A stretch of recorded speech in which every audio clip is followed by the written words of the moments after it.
हमारे चैनल को like, comment and subscribe करना मत भूलिए, ताकि हमें जल्द से ज्यादा सब्सक्राइबर्स मिले। अरे वो तो, लेकिन सब्सक्राइब करने के लिए सब्सक्राइब का बटन कहाँ है? ओह सॉरी, गलती से मिस्टेक हो गई। ये रहा। दोस्तों हमारे YouTube पेज पे बेल आइकन को प्रेस करना मत भूलिए। अपना टॉपिक चल रहा था एक चर रैखिक समीकरण और प्रश्नमाला है अपनी 2.2। 2.2 का अपने पहला सवाल कर रहे हैं। क्वेश्चन नंबर 1 बहुत ही इंपॉर्टेंट सवाल है और बहुत ही काम आने वाले भी सवाल हैं, तो ध्यान से पढ़ना है और करना है। देखो, अगर आपको किसी एक संख्या से 1/2 यानी 1/2 घटाने और परिणाम को 1/2 से गुणा करने पर 1/8 प्राप्त होता है, तो वह संख्या है। कहने का मतलब क्या है कि आप कोई एक संख्या लोगे, उसको 1/2 से गुणा करोगे, घटाओगे उसमें से 1/2, फिर 1/2 से गुणा कर दोगे, तो प्राप्त होने का मतलब हमें बराबर मिल जाता है। बराबर का मतलब बराबर का चिन्ह लगा के हमें कितना मिलेगा? 1/8 मिलेगा। तो हमारे पास तो कोई संख्या है ही नहीं कि किसको हम किस में से 1/2 घटाएं, किसको 1/2 से गुणा करें। तो यहाँ पे कोई एक अचर राशि आपको माननी है, कोई भी मान सकते हो। जैसे ही मैंने यहाँ पे x y जो भी है मान सकते हो, आप x मान सकते हो, y मान सकते हो, कुछ भी आपका नाम भी मान सकते हो, यहाँ पे कुछ भी है वो अचर राशि मान सकते हो। तो लिखेंगे यहाँ पे माना वह संख्या बराबर x है। क्या है? वह संख्या बराबर x है। अब ध्यान से देखो, इसमें अपने क्या करते हैं, प्रश्नानुसार। बिल्कुल सरल है, इंपॉर्टेंट है, समझने वाला है। प्रश्नानुसार देखो, हमने किसी संख्या में से 1/2 घटाना है, तो हमने संख्या क्या ली बताओ? x लिया। क्या संख्या ली? x। घटाना कितना उनमें से? 1/2 यानी 1/2। ये मैंने माइनस कर दिया।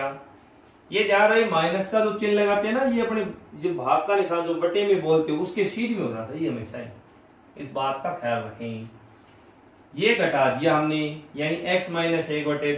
तो x में से 1/2 नहीं घटेगा, क्योंकि x है वो चर राशि है, 1/2 है वो अचर राशि है, इसलिए ये घटने का मतलब यही होगा। ठीक है, यही परिणाम है। घटने के बाद में यही परिणाम है, इससे ज्यादा हल नहीं होता। ये परिणाम को 1/2 से गुणा करो, परिणाम को 1/2 से गुणा कर दिया, 1/2 से गुणा कर दिया। प्राप्त जो होता है ना, वो हमेशा क्या होता है? बराबर होता है। प्राप्त जो हमेशा होता है वो क्या होता है? बराबर होता है। हो गया ये। अब मैंने आपको बताया था कि ये तो एक संख्या है, कोष्टक में कर दिया, मतलब परिणाम को गुणा करना, तो गुणा का चिन्ह नहीं आता बीच में, तो 1/2 ये गुणा में है। और आपको बताया था कि गुणा वाली संख्या दूसरी साइड में जैसे ही जाएगी, पक्षांतरण करेंगे तो क्या हो जाएगा? भाग वाली गुणा में, गुणा वाली भाग में, यानी ऊपर है वो नीचे, नीचे वो ऊपर। ये 1/2, इसका मतलब 2 भाग में है, 1 गुणा में है, तो यहाँ पे तो रह जाएगा x - 1/2। और यहाँ पे क्या हो जाएगा? 1/8 तो है यहाँ पे, और 2/1 बचेगा, 2 भाग में। ठीक है, अब x - 1/2 यहाँ पे है, और यहाँ पे काट दीजिए, 2 × 1 = 2, 2 × 4 = 8, तो यहाँ पे रह गया 1/4 यानी 1/4। अब देखो, हमें x की वैल्यू ज्ञात करनी, यानी वो संख्या ज्ञात करनी है, तो सिंपल सा है कि 1/4 अपनी जगह है ना, 1/4 लिखा मैंने, लेकिन ये 1/2 इधर आएगा तो किसका हो जाएगा बताओ? माइनस का, तो किसका हो जाएगा? प्लस का। अब देखो, लघुत्तम 4 और 2 का लघुत्तम जैसे ऐसे निकालना पड़ेगा, 2 4 ऐसे लघुत्तम निकालना है। 2 में 2 का भाग दिया 1, 2 दूनी 4, फिर 2 का जा रहा है 1 1, इसका मतलब लघुत्तम कितना आया? 4, यानी LCM बराबर कितना है? 4 है। 4 का 4 में भाग दिया, कितना आया? 1। 2 का भाग 4 में देंगे 2, 2 को 1 से गुणा करेंगे, 2 × 1 = 2, x बराबर 3 भाग में 4। ठीक है, तो ये हो गया। इस तरीके से अपना पहला क्वेश्चन कंप्लीट। समझ में आया होगा सभी की, ध्यान से समझ लेना और इसको नोट कर लेना। अब देखते हैं पहला क्वेश्चन पूरा होने के बाद में नेक्स्ट क्वेश्चन है दूसरा। एक आयताकार तरणताल की लंबाई, आयताकार तरणताल की लंबाई है वो चौड़ाई के दुगने से 2 मीटर अधिक है। लंबाई है वो चौड़ाई के दुगने से 2 मीटर अधिक है। यानी लंबाई कब आएगी, जब हमारे पास चौड़ाई होगी, और चौड़ाई को क्या करेंगे, दुगना करेंगे, और दुगने में क्या कर देंगे, जोड़ देंगे, कितना, 2 जोड़ देंगे, तब क्या बनेगी, लंबाई। यानी हमारे पास चौड़ाई नहीं है तो हमें चौड़ाई निकालनी पड़ेगी, चौड़ाई का दुगना करना पड़ेगा और उसमें 2 जोड़ देंगे। जैसे मान लीजिए आपको चौड़ाई दे दी 2, तो 2 का दुगना 2, कितना हो गया 4, और उसमें 2 जोड़ो तो कितने हो गए 6। मतलब चौड़ाई कितनी ली 2, तो 2 का दुगना 2, 2 में 2 जोड़ा 4, 4 और 2 6। ये एग्जाम्पल के लिए बताया मैंने। तो इस तरीके से ये अपने को चौड़ाई माननी है। परिमाप इसका 154 मीटर है। परिमाप क्या होता है, कोई भी आकृति होती है उसके चारों ओर का एक चक्कर पूरा कर लें तो कुल दूरी परिमाप कहलाती है। आकृति कैसी भी हो सकती है, याद रहे चारों ओर का एक चक्कर पूरा करने पर ही क्या बनता है, एक आकृति का परिमाप बनता है।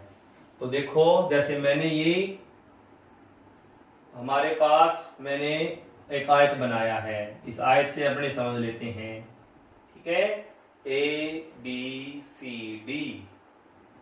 इस आयत के जैसे मैं ए से चला, कहां से चला, ए से आया मैं बी पे, बी से आया मैं सी पे, सी से आया मैं डी पे, डी से आया ए पे, तो पूरा एक चक्कर यानी ए बी की लंबाई, बी सी की लंबाई, सी डी की लंबाई, ए डी की लंबाई, चारों भुजाओं की यदि मैं लंबाई जोड़ देता हूं ना, तब कितना मिलेगा, 154 मिलेगा। ये हुआ इसका कहने का मतलब।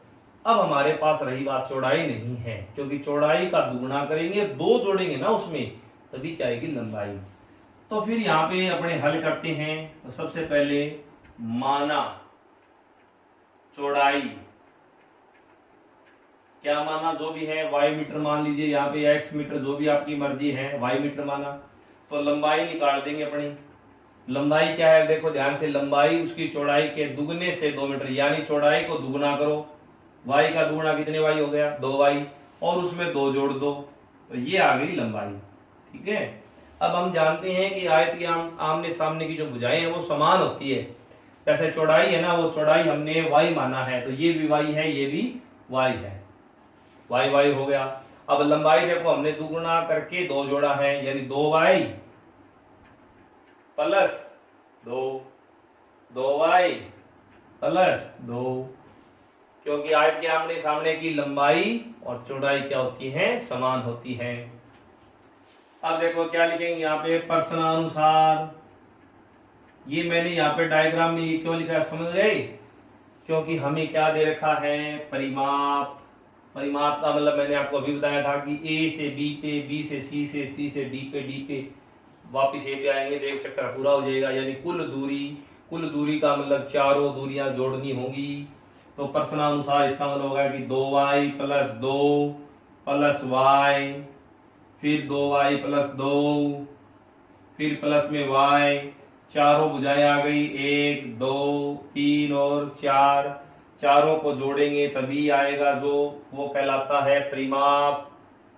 वो क्या कहलाता है, परिमाप कहलाता है। अब देखो y कितने हो गए, वो सभी जोड़ लो, y 1y 2y 3y 3y 1y 4y 4y 2y कितने y हो गए, 5y हो गई।